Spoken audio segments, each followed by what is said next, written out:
পালন করা হয়, কোন ফতোয়া আসে না। নেতাজির জন্মদিন পালন হয়, কোন ফতোয়া আসবে না। গান্ধীজির জন্মদিন পালন হবে, কোন ফতোয়া আসবে না। বাবার জন্মদিন, মায়ের জন্মদিন পালন হবে, কোনো অসুবিধা নাই। কিন্তু নবীর জন্মদিন পালন করলে পরে আপনার কিছু মানুষের চুলকানি আরম্ভ হয়, কারো দাঁত, হাজা, একজিমা, চুলকানি আরম্ভ হয় নবীর জন্মদিন শুনলে হয়। ব্রাদার, যদি হয়তো আপনার এই পাই করে নাই, বাবা বাড়ি দেখা আছে, মুসলমান বাবা জীবন ভাইরা, বাচ্চা হলে আমরা খুশি হই, বিটি হলে আমরা আনন্দিত হই, দেখা হলে আমরা আনন্দিত হই, আপনার পরিবারে তো চাকরি পেলে আমরা আনন্দিত হই। আর নবীর জন্মদিন আমরা আনন্দিত হলে পরে কিছু মানুষের গা চলে যায়, ওদের কলিজাটা ফেটে যায়, চলে যায় গা, যে নবীর জন্মদিন পালন করছে। মুসলমান বাবা জীবন ভাইরা এরা বলে যেই দিন নবীর জন্ম হয়েছিল সেই দিন নবীর ইন্তিকাল হয়েছিল, তোমরা নবীর ওই মৃত্যুদিন পালন না করে জন্মদিন কেন পালন করো? আমি বলবো ব্রাদার, নবীর জন্মদিন কোনো ইখতিলাফ নাই, কিন্তু আল্লাহ রাসূলের ওফাত নিয়ে ইখতিলাফ আছে। আমরা সুন্নি মুসলমান ব্রাদার, আমাদের ভাষায় হাদিস কোরআনের মতে আল্লাহর নবী হায়াতুন নবী, আল্লাহর নবী জিন্দা নবী, আল্লাহর নবী কবর মোবারকে রওজা পাকের সরাসরি চিন্তা আছে। তো আল্লাহ রাসূল হায়াতুন নবী, জিন্দা নবী, নবীদের জন্য আল্লাহ পাক এই মাটিতে লাড়া ছোড়া খাওয়াকে হারাম বানিয়ে দিয়েছে। মাটি নাবিগণের লাশ দিয়ে লাড়বে না, ছোবে না, তবে খেতে পারবে না, হারাম বানিয়ে দিয়েছে। প্রত্যেকটি নাবিগণ কবরে রুজি পান, চিন্তা আছে। তো ব্রাদার, খাবারের প্রয়োজন হয় জীবিত মানুষের জন্য, খাবারের দরকার হয় জীবিত মানুষের জন্য। কেউ যদি মরে যায়, কর্মকাণ্ডে সব করে এক ভাত ভরে দেয়, একটা রুটি ছিঁড়ে আপনি গোটা করে ভরে খেতে পারবে না। তো চিন্তা জীবিত, এর জন্য খাবারের প্রয়োজন হয়। আল্লাহ বলছেন আমি নাবিগণের কবরে রওজাকে রুচি দিই, নাবিগণ আপনার রুচি প্রাপ্ত। নাবিগণ কবরে, নবীগণ কবরে জীবিত, নবীগণের কবরে আজান হয়, নবীগণ কবরে নামাজ পড়ে, এবং নাবিগণ যেখানে মন সেখানে, যেখানে ইচ্ছা সেখানে নবীগণ ভ্রমণ করতে পারেন। জোরে বলুন সুবহানাল্লাহ। নাবিগণ হায়াতুন নবী, তো আমরা সেই কারণে আল্লাহর নবী হায়াতুন নবী, সেই কারণে আমরা আল্লাহর নবীর আগমন দিবস পালন করি। আর যারা নবীকে মুর্দা মনে করে, মৃত্যু মনে করে, পচে গেছে, গলে গেছে মনে করে, ওরা আপনার পাল্লা পরে মৃত্যুদের পালন করুক না, জাহান্নামে হোক না। মুসলমান বাবা জীবন ভাইরা, এমনিতেই জাহান্নামী। আজকে সেই জিন্দা নবী, নূর নবীর আপনার আগমন দিবস আপনার পালন করছেন পাইকরের মানুষ। আপনাদেরকে আমার তরফ থেকে আন্তরিক ধন্যবাদ, এই পাইকরের কমিটিকে এবং আপনার করে এলাকার মানুষকে আমার তরফ থেকে আপনার অন্তর থেকে আপনার ধন্যবাদ জানাই। মুসলমান বাবা জীবন ভাইয়েরা, আল্লাহ রাসূল বিশ্ব নবীকে আল্লাহ তাআলা দুনিয়ার মধ্যে আল্লাহ তাআলা নবীকে আপনার পাঠালেন। এদিকে সুবহানাল্লাহ, যে সময় আল্লাহ রাসূল আপনার মায়ের গর্ভে ছিলেন, আপনার পিতা আব্দুল্লাহ আপনার ইন্তিকাল হয়েছিল আল্লাহর নবীজি মায়ের গর্ভে 6 মাসে। তো আপনারা বলুন তো, যদি কোন মায়ের পেটে আপনার বাচ্চা থাকে 6 মাসে, আমরা বুঝতে পারি না, কথা বলেন? কোন মা প্রেগনেন্ট, গর্ভবতী, কোন মায়ের পেটে বাচ্চা আছে 6 মাসে, 8 মাসে, 9 মাসে, তো আমরা বুঝতে পারি না? আমরা বুঝতে পারি কি করে? মানে আমিও মায়ের সন্তান। কোন মা প্রেগনেন্ট হলে পরে ওর আপনার পেটটা উঁচু হয়, ধন্যবাদ, পেট উঁচু হয়, শরীর দুর্বল হয়, চোখগুলি ঢুকে যায়, আর টক খেতে পছন্দ করে, করে। তো আমরা বুঝতে পারি এই মহিলা প্রেগনেন্ট, গর্ভবতী। কিন্তু আল্লাহর কসম ব্রাদার, আল্লাহর নবী মায়ের গর্ভে ছিলেন, কিন্তু মা আমিনার পেটটা উঁচু হয়নি। জোরে বলে, জোরে বলতে হবে, আমিনার পেট উঁচু হয়নি।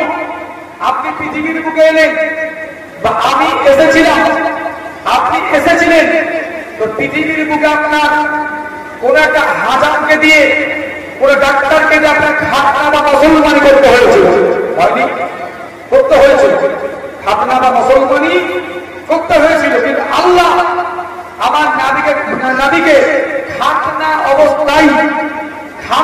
অবস্থায় পৃথিবীর বুকে আল্লাহ পাক নবীকে পাঠিয়েছেন জোরে বলে, যাতে কোন বেঈমান বলতে না পারে, কোন বেঈমান উঁচু গলায় বলতে না পারে, আপনার বুক ফুলিয়ে বলতে না পারে, গর্ব করে বলতে না পারে নবীর খাতনা আমি দিয়েছি।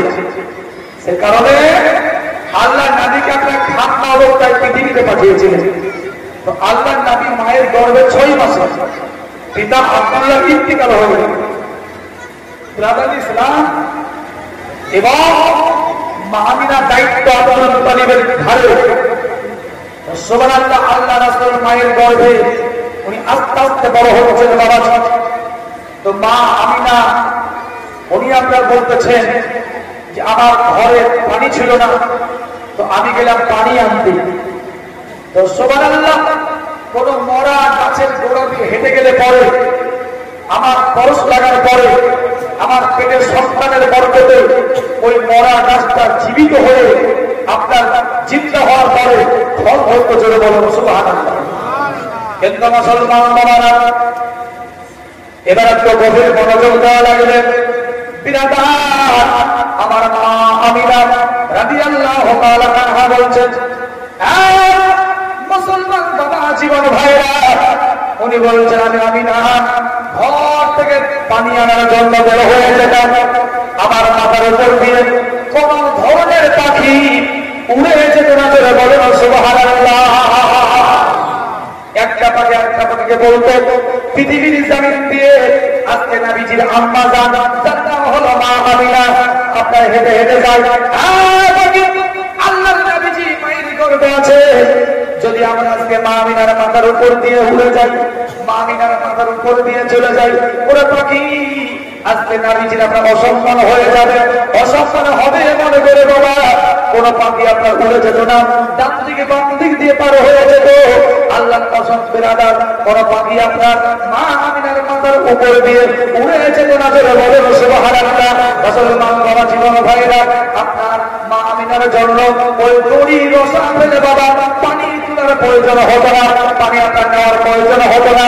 মা আমিনা রাদিয়াল্লাহু তাআলা আনহা আপনার কুয়োর কাছে বাবা ওই ইন্দ্রার কাছে গেলে পরে সঙ্গে সঙ্গে বাবাজি ওই আপনার তলা থেকে পানিটা একেবারে ইন্দ্রার কানায় কানায় হয়ে যেত, জোরে বলুন সুবহানাল্লাহ। মুসলমান বাবা জীবন ভাইরা, রসার প্রয়োজন হয়নি বাবা, দড়ির প্রয়োজন হতো না, নিজে আপনার হাতে করে পানি তুলে নিতেন। আর বাবা যিনি আপনার বাড়ি আসতেন, আবার যেমন পানি নেওয়া হয়ে যেত, ইন্দ্রার পানি কুয়োর পানি বাবা আবার যেখানকার পানি সেখানে চলে যেত, আবার নিচে নেমে যেত। অন্যান্য মহিলারা বলতো, ওগো আমিনা তোমার দড়ির প্রয়োজন হয় না, বালতির প্রয়োজন হয় না, রসার প্রয়োজন হয় না। ওগো আমিনা তুমি একজন গর্ভবতী মহিলা হয়ে কেমন করে পানি তুমি তুলতে পারো? কিন্তু মুসলমান বাবাজি আমার নবীর বরকতে, আমার নবীজির বরকতে বাবা মা আমিনা দড়ি রশির প্রয়োজন হবে না। মুসলমান বাবা জীবন ভাইরা, আল্লাহর নবীজি মায়ের গর্ভে আল্লাহ রাসূল পৃথিবীর জমিনে পদার্পণ করবেন বাবাজি। নবীজি পৃথিবীর মুখে আসবেন, জিবরিল আমিন ডেকে বলেছিলেন, মাওলা ওগো মাওলা আজকে তোমার নবীজি পৃথিবীর জমিনে পদার্পণ করবেন, আজকে তোমার নবীজি পৃথিবীর জমিনে যাবেন, আজকে নবীজির আগমন হবে। ওগো আল্লাহ পৃথিবীর বুকে আপনার একাই সন্তান প্রসব করা সম্ভব নয়, একাই সন্তান প্রসব করা সম্ভব নয়। আজকে মা আমিনা ঘরে একাই বসে আছে। পৃথিবীর জমিনে কোন মহিলার সন্তান হওয়ার সময় ঘনিয়ে এলে পরে, কোন মহিলার সন্তান প্রসবের বাবা তাই আপনার ঘনিয়ে এলে পরে আপনার পাড়া প্রতিবেশী মহিলারা একত্রিত হয়ে যায়, হয় না বাবা? নানি খালা দাদি সব মহিলা একত্রিত হয়ে যায় আর সান্ত্বনা দেয়, যার অসুবিধা হবে না, কোনো চিন্তা নাই, আল্লাহ আছে, আল্লাহ তাআলা সন্তান দেবে। আর সন্তানের মা হতে গেলে একটু কষ্ট বহন করতে হবে। এই বলে না যে মহিলা আর সন্তান হবে, এটা সবাই সান্ত্বনা দেয়, তাই না বাবা? বুঝান সান্ত্বনা দেয়, তাই না বাবা? কথা বলে দেয়, কারণ আল্লাহর নবী জানিয়েছেন গোটা পৃথিবীর কষ্ট যদি এক পাল্লায় করা হয়, আর একজন মায়ের সন্তান হবে যদি ওই কষ্ট অপর পাল্লা করা হয়।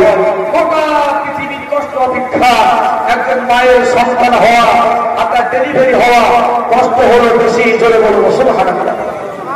দেখবেন না বহু আপনার মহিলা সন্তান প্রসব করতে গিয়ে মারা যায়। আল্লাহ রাসূল বলছেন কোন মহিলা যদি সন্তান প্রসব করতে গিয়ে মারা যায় তার কোনো হিসাবে লাগবে না, আল্লাহ তার শহীদ গুলো গ্রহণ করে নেবে আর ওই মাকা তার ডাইরেক্ট জান্নাতি বানিয়ে নেবে। আল্লাহ পাক জান্নাতি বানিয়ে দেবেন, কোনো হিসাবে লাগবে না। তো মুসলমান বাবা জীবন ভাইরা আমার, গোটা পৃথিবীর কষ্ট অপেক্ষা একজন মায়ের সন্তান প্রসব করা যে কষ্ট, বেদনা, ব্যথা, যন্ত্রণা, সব কষ্ট চাইতেও আপনার বেশি কষ্ট।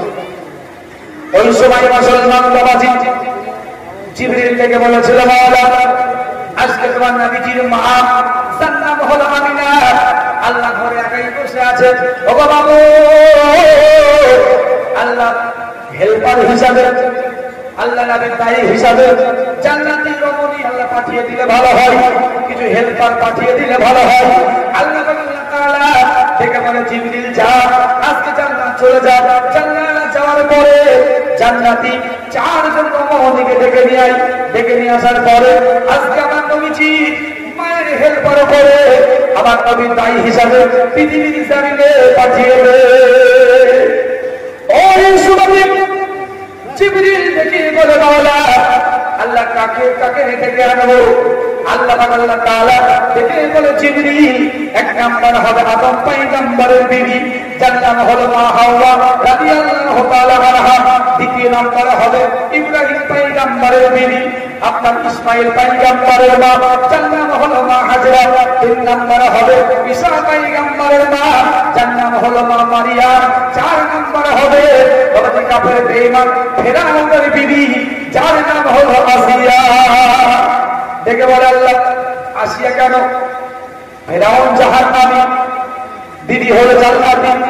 আবার একটাই কারণ, ফিরআউন সারা জীবন বাবাজি ওই মুসা নবীর বিরুদ্ধে কথা বলে এলো। মুসা নবীর দুশমন ছিল। আল্লাহর পয়গম্বর মুসা নবীকে বাবা ভালোবাসতে পারলো না, মেনে নিতে পারলো না, গ্রহণ করতে পারলো না। সেই কারণে বাবা নবীর দুশমনি করার কারণে আপনার ফিরআউন জাহান্নামী হলো বাবাজি। ওই মুসা পয়গম্বরকে ভালোবাসার কারণে আপনার বিবি আসিয়া হলো জান্নাতি। কি বাবা? জান্নাতি।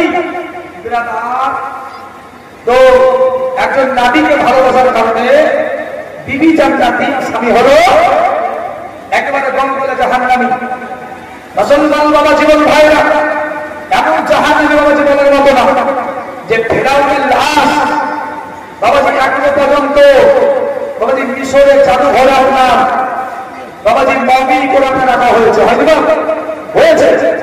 আর কিয়ামত পর্যন্ত, একেবারে কিয়ামত পর্যন্ত ওর লাশ আপনার শুকনো হয়ে থাকবে।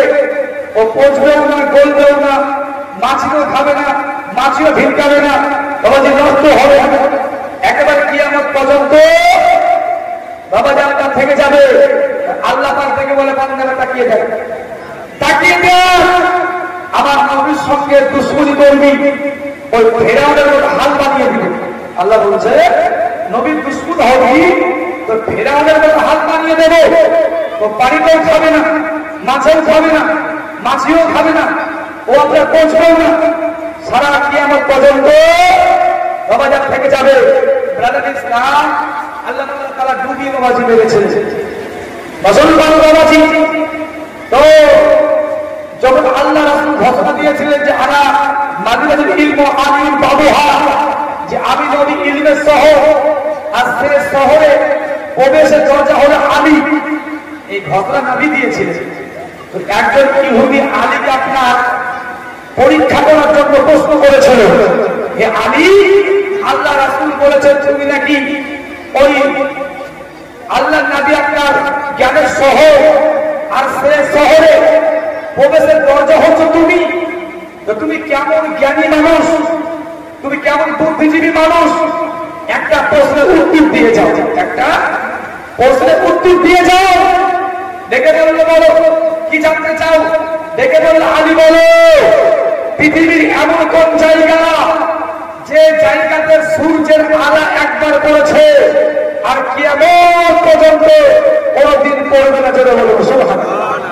এই প্রশ্ন ইহুদি আপনার বলল আলীকে, আলী বলো ওটা কোন জায়গা? সেটা বলল আলী।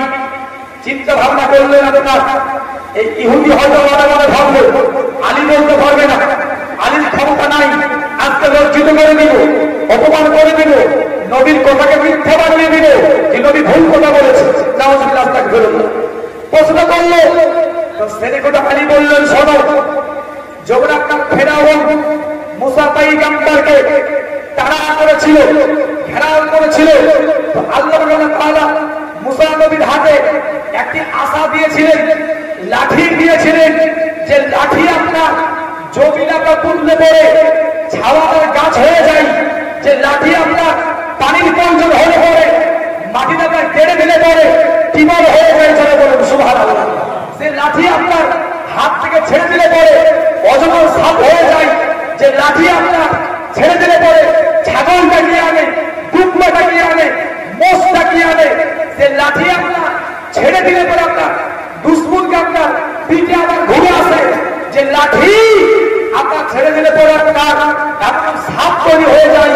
মুসলমান বাবা জীবন ভাইরা আমার, ওই লাঠি দিয়ে মুসা পয়গম্বর নীল নদে আপনার লাঠি দিয়ে বাড়ি মেরেছে। আর যেমন বাড়ি মারা পানি দুই ভাগে ভাগ হয়ে গেল, আর দুই ভাগে ভাগ হওয়ার পরে একটা হাইরোড হয়ে গেল, একটা হাইরোড হয়ে গেল পানির ভিতর দিয়ে, সমুদ্রের ভিতর দিয়ে, আর মুসা পয়গম্বর দলবল নিয়ে পার হয়ে গেলেন। তো ওই জায়গাতে সূর্যের আলো একবার পড়েছিল আর কিয়ামত পর্যন্ত কোন দিন পড়বে না, জোরে বলুন। কে বলে দিলেন? সেটা কোথা আলী বলে দিলেন। আর ইহুদির মুখ শুকিয়ে গেল যে নবীর কথা মিথ্যা নয়, নবী মিথ্যা বলেননি, নবী ভুল বলেননি, নবীজি ভুল বলতে পারেন না। বাবা জীবন ভাইরা আমার বলে আলী তুমি আসলে বুদ্ধিজীবী, বুদ্ধিমান, জ্ঞানী, নবীর কথা মিথ্যা নয়। ব্রাদার, স্বামী হলো জাহান্নামী আর বিবি হলো জান্নাতি। কি করলো বাবাজি? কি করলেন বাবারা? এই যার জন্য অনেকে আল্লাহ পাক আল্লাহ তাআলা পৃথিবীর জমিনে মা আমিনা হেল্পার করে পাঠিয়ে দিলেন। আল্লাহুম্মা সাল্লি আলা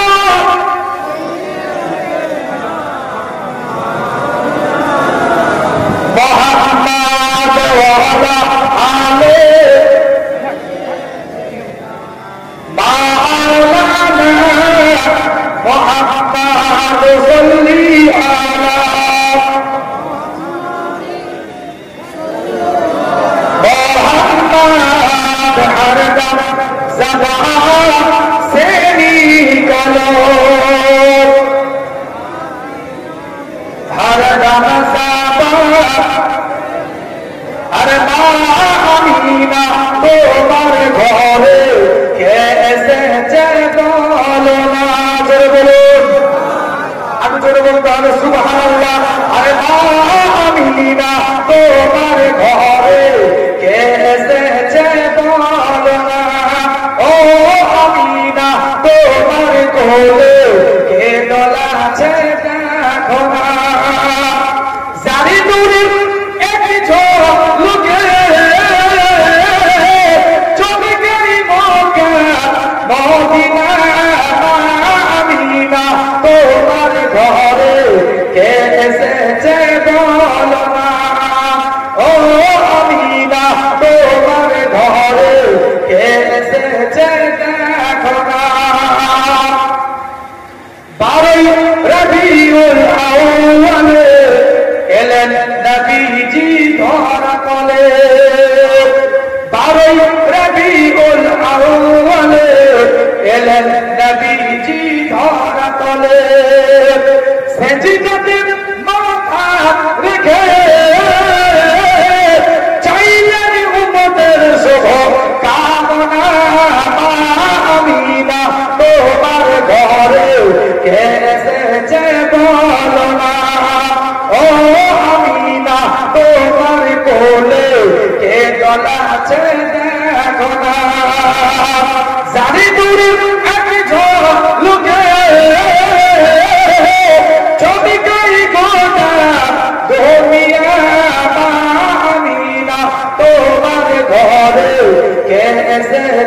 মৌলানা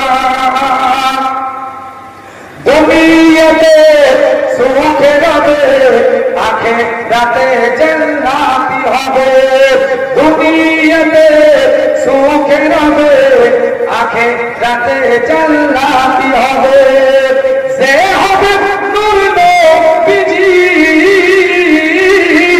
সচ্চা আশিকি দিওয়ানা আমিনা তোমার ঘরে এসেছে মৌলানা ও আমিনা তোমার ঘরে এসেছে দেখো না ব্রাদার বলতেছিলাম বাবা চারজন জান্নাতীর অনেকে আল্লাহ পাক পৃথিবীর জমিনে নবীজির হেলমায়ের হেলতার করে নবীজির দায় হিসাবে আপনার পাঠিয়ে দেওয়া হলো তাই করে বাবা জীবন ভাইরা আমার মা বোনেরা বললেন কি বাবা চলে এলেন পৃথিবীর জমিনে ওই সময় বাবাজি আব্দুল মুতালিব রাদিয়াল্লাহু তাআলা আনহু বলেছেন আমি আল্লাহর ঘর কাবা তওয়াফ করতেছিলাম এমন সময় দেখলাম জানো আল্লাহর ঘর কাবা আমার আমিনার ঘরের দিকে ঝুঁকে গেল জোরে বলুন সুবহানাল্লাহ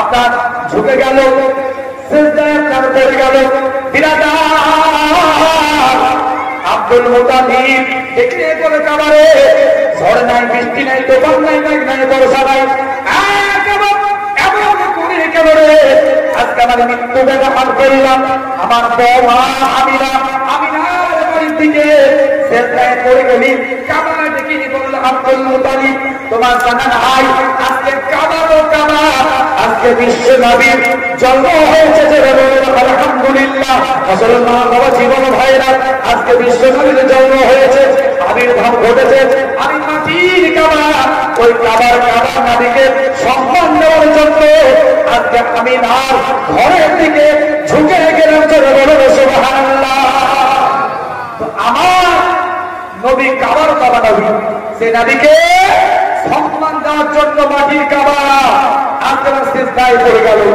ঝুঁকে গেল আমার মুসলমান বাবা জীবন ভাইরা আব্দুল মুতালিব রাদিয়াল্লাহু তাআলা আনহু বলছেন আপনার আমি খবর পাওয়ার পরে আমি দৌড়তে দৌড়তে আপনার ছুটতে বাড়ি চলে গেলাম যে ঘরে আপনার আমার নাতির জন্ম হয়েছে আমি ঘরে প্রবেশ করব এমন সময় যেন দুইজনে ব্যক্তি দরজায় দাঁড়িয়েছিল দুইজনে ব্যক্তি হাতে তরবারি নিয়ে দাঁড়িয়ে রয়েছে আব্দুল মুতালিব দাঁড়িয়ে যাও তোমার ঘরে প্রবেশ করা চলবে না তোমার ঘরে যাওয়া চলবে না বলে কেন চলবে না এটা আমার বৌমার বাড়ি মৃত্যু বেটা আব্দুল্লাহর বাড়ি বলে কেন চলবে না আমার নাতির জন্ম হয়েছে বলে দাঁড়াও যতক্ষণ পর্যন্ত আজকে নারীর চেহারা আল্লাহর ফারিস্তারা না দেখবে আমরা পৃথিবীর কোনো মানবকে পৃথিবীর কোনো মানুষকে আমরা নারীর চেহারা দেখাবো না যে সুবহানাল্লাহ দাঁড়িয়ে গেলেন বাবা পরিচয় ভয় লাগে হাতে তলোয়ার রয়েছে তলোয়ার আছে হাতে বিরাট কিছুক্ষণ পরে ডেকে বলল বাবা রে একবার বলো বলো এই জায়গাতে পাহাড়ে যাওয়ার জন্য কে বললো কে পাঠিয়েছে বলো পাহাড় দিতে কে বললো বলো দেখে বলো বলো আব্দুল মুতালিব আমরা পৃথিবীর কোনো মানুষ নই আব্দুল মুতালিব আমরা পৃথিবীর কোনো মানুষ নই আমরা আল্লাহর ফারিস্তা আমার নাম হলো জিবরাইল এর নাম হলো মিকাইল জোরে বলে সুবহানাল্লাহ আমরা আল্লাহর ফারিস্তা আমার আল্লাহ তাআলা আজকে নবীর ঘরে দারওয়ান করে আজকে নবীর ঘরে দারওয়ান করে গোলাম বানিয়ে পৃথিবীর জমিনে আল্লাহ পাক পাঠিয়েছেন জোরে বলুন সুবহানাল্লাহ আল্লাহ পাক পাঠিয়েছেন বাবাজি তো আল্লাহ নবীর জন্ম হয়েছিল আর বাবা ওই আবু লাহাব ছিল বাবাজি পাশে ঘর ভূমি তো আবু লাহাবের বিবি আবু লাহাবের দাসী বাবি যার নাম হলো সুয়াইবিয়া ও মনে মনে ভাবলো যে আমার মালিক আবু লাহাব ঘুমিয়ে আছে একটু খবর দিয়ে আসি বাবাজি খবর দেওয়ার জন্য এলো দেখছে দরজা লাগিয়ে আবু লাহাব ঘুমিয়ে আছে আস্তে করে ঢুকে মারলো আবু লাহাব উঠলো না আবার ডাক মারলো উঠলো না একেবারে চোরের অবস্থা ধাক্কা মারলো তো আবু লাহাব ঘুম ভেঙে গেল আবু আবুল আহাব বলল কে? বলে আপনার জাতিবাদী, আমার নাম সুয়াইবিয়া। বলে কি খবর? বলে আপনার জন্য একটা ভালো খবর আছে, আপনার জন্য সুসংবাদ রয়েছে, আপনার জন্য একটা ভালো সংবাদ রয়েছে। দেখে বলল সংবাদী তোর খবর যদি ভালো না হয়, তোর সংবাদ যদি ভালো না হয়, আমি আবুল আহাব করে খবর বানিয়ে দিব, তোকে জবাই করে মেরে ফেলতে পারো। আজকে আমার আরামের ঘুমটাকে নষ্ট করে দিয়েছিস। বলে হুজুর পরে দাঁড়িয়ে আগে দরজা করে খবর শোনে। কি করলো বাবা? দরজা খুললো। বলে বল কি হয়েছে? দেখে বললো হুজুর ওই যে আপনার ভাই আব্দুল্লাহ মারা গেছে, আজকে আব্দুল্লাহর একটা সুন্দর ফুটফুটে নূরানি চেহারা নিয়ে একটা বাচ্চার জন্ম হয়েছে। আমি না একটা সুন্দর ফুটফুটে নূরানি চেহারা, একটা সুন্দর চেহারার একটা ছেলের জন্ম দিয়েছে, একটা বেটার জন্ম দিয়েছে। এই খবর দেওয়ার জন্য এলাম। মুসলমান বাবাজি, আবুল আহাব এই খবর পাওয়ার পরে শাহাদাত আমলকে উঁচু করে, শাহাদাত আমলকে উঁচু করে দেখে বলল সব তোকে আমি আজ থেকে আজাদ করে দিলাম, তোকে আমি আজাদ করে দিলাম। আজকে থেকে তুই আমার দাসী নোস, বাদী নোস, গুলাম নোস, আজাদ করে দিলাম। একটু খুশি হওয়ার পরে আল্লাহ নবীর আগমনের সংবাদ পাওয়ার পরে, আল্লাহ রাসূলের জন্মের খবর পাওয়ার পরে, আল্লাহ নবীর আগমনের সংবাদ পাওয়ার পরে বাবা ক্ষমা করে দিল। তো সুবহানাল্লাহ, যে আবুল আহাব সারা জীবন নবীর দুশমনি করে নবীকে আমার ইট মারলো, পাথর মারলো, ঢিল মারলো, পাগল বললো, গালি দিল, কান্দি নোংরা এত পানি গায়ে ছিটিয়ে দিল। আবুল আহাব নবীর দুশমনি করে মারা গেল। যে আবুল আহাবের জন্য আল্লাহ পাক কোরআন শরীফের ভিতরে 114টি সূরার ভিতরে 114টি সূরার মধ্যে একটা সূরা আবুল আহাবের নিন্দা সম্বন্ধে নাযিল হয়েছে, যার নাম হলো সূরা আল-লাহব। সূরা আল-লাহব তাব্বাত ইয়াদা আবি লাহাব ওয়া তাব।